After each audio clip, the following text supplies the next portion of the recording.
Le musée des Beaux-Arts de Valenciennes, témoin d'une histoire mouvementée. Construit en 1909, il remplace le musée d'art de l'Hôtel de Ville, devenu trop petit pour accueillir la collection. Quelques années après sa construction, la guerre vient jouer les troubles faits. Ce sont des éclats d'obus qui datent pour la plupart probablement de la Première Guerre mondiale, puisque au moment où les forces anglo-canadiennes sont remontées vers la ligne de front et ont repoussé l'occupant allemand vers les frontières, il y a eu des combats importants sur le boulevard et le musée a beaucoup souffert. Après la guerre, il faudra 2 ans pour reconstruire toutes les verrières. Une architecture unique, à la fois très parisienne dans son côté monumental, l'escalier dégage une impression de majesté, mais également une fondation en pierre très typique des bâtiments officiels de la région, couplée à une brique rose, cette fois beaucoup plus rare. La structure avec un soubassement en pierre et la brique au-dessus, ça c'est quelque chose qu'on retrouve fréquemment par ici. Pour une bonne et simple raison, c'est que le soubassement en pierre évite les remontées d'humidité. Le musée, tel qu'on le connaît aujourd'hui, s'achève en 1995 par des travaux de rénovation d'ampleur. Il s'étend désormais sur 4400 mètres carrés.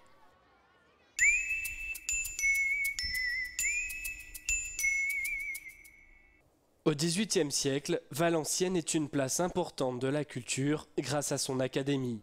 De jeunes peintres et des sculpteurs sont formés comme Antoine Watteau ou Jean-Baptiste Carpeaux, un héritage que le musée des Beaux-Arts met beaucoup en avant. C'est vraiment une collection très importante et qui est constituée à la fois de grandes sculptures, mais aussi de tableaux, de milliers de dessins et de petites esquisses en terre cuite que l'on présente ici, et qui sont des petites œuvres extrêmement émouvantes. Une collection de peintures dominée par un ensemble de tableaux flamands du XVIe ou XVIIe siècle, parmi lesquels des œuvres religieuses venant pour la plupart des églises environnantes. Rubens est également reproduit par de nombreux artistes. On a vu là avec Rubens que le musée des Beaux-Arts de Valenciennes avait une collection de peintures flamandes assez exceptionnelle. Et l'autre point fort du musée, c'est effectivement sa collection de sculptures. C'est une des spécificités du musée des Beaux-Arts de Valenciennes en région et plus largement en France. Une collection des sculptures importantes datant du XIXe siècle. Elle est dominée par Carpeaux, un espace lui-même entièrement dédié. Sculpteur et peintre infatigable, il laisse derrière lui un héritage exceptionnel. D'autres sculpteurs sont également représentés et forment un jardin des sculptures.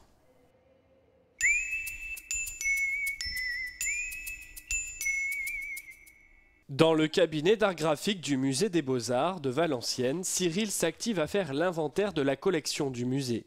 Le récolement consiste à identifier les matériaux et techniques utilisés par l'artiste, une démarche qui répond à une obligation légale. Je suis amené à recueillir un certain nombre d'informations afin de permettre l'identification du dessin. Je vais d'abord me pencher sur les caractéristiques techniques du dessin. Donc, je vais prendre ces dimensions. On va faire une sorte de diagnostic de son état sanitaire. Donc on va faire un constat d'état sommaire du bien afin de prioriser, de hiérarchiser les interventions de restauration. Actuellement, Cyril travaille sur la plus grosse collection, le fonds de l'artiste Jean-Baptiste Carpeaux. Il comprend pas moins de 7000 dessins, estampes et photographies. C'est l'artiste incontournable du musée. Il faudra ensuite restaurer les œuvres si besoin et les exposer.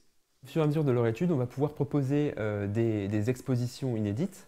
Donc on a proposé il y a 1 an ou 2 l'exposition Michel-Ange au siècle de Carpeaux, qui étudiait l'influence de Michel-Ange sur l'œuvre de Carpeaux. Mais on va du coup proposer plusieurs accrochages thématiques. Des thématiques sans cesse renouvelées pour faire vivre les œuvres auprès du public.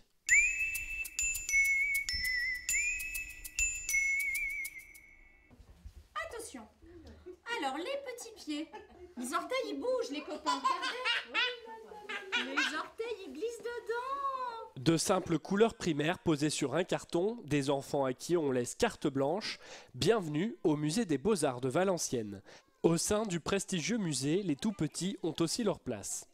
Les enfants vont marcher sur des cartons couverts de couleurs primaires, vont les mélanger et vont créer aussi une œuvre à part entière, selon leur propre envie, leur propre énergie. Ce qui est important pour nous, c'est que le tout petit puisse découvrir le musée, les collections, s'habituer dès le plus jeune âge S'habituer dès le plus jeune âge et pourquoi pas devenir un futur visiteur. Là, ils sont encore un petit peu jeunes, mais dans 2-3 ans, on va les retrouver dans les ateliers du mercredi. Pouvoir aussi découvrir la sculpture de Carpeaux, qui est un artiste majeur de nos collections. Donc tous ces instants d'éveil culturel sont faits aussi pour que les enfants découvrent la multiplicité des collections du musée, la multiplicité des approches, et qu'ils soient à l'aise aussi dans un lieu comme celui-là. Le musée propose également d'autres activités autour de la poterie, la sculpture, de nombreux événements pour rendre le musée toujours plus accessible à toute la famille.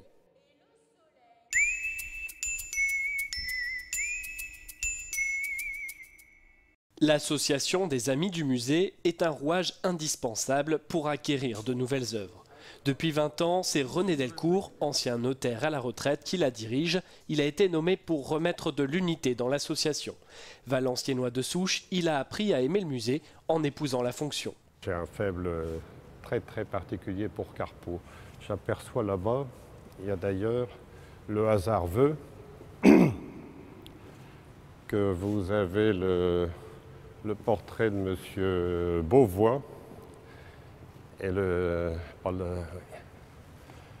Louis-Maximilien Beauvois était d'ailleurs notaire à Valenciennes et j'ai donc un petit peu l'impression, je dirais, de prendre un petit peu sa suite, de lui succéder. Une fierté de l'association, avoir pu ramener cet hugolin, symbole d'un tournant dans l'œuvre de Carpeaux. Tombé dans le domaine public, René Delcourt a eu un rôle déterminant pour l'acquérir. Bon, c'est une fierté pour le musée, parce que c'est vrai que chaque visiteur ici qui ne peut qu'être séduit par la qualité du travail de Carpeaux, hein, et c'est une fierté pour Valenciennes, c'est sûr. Les Amis du musée comptent aujourd'hui 900 membres, une fierté pour ce Valenciennois au service des Beaux-Arts.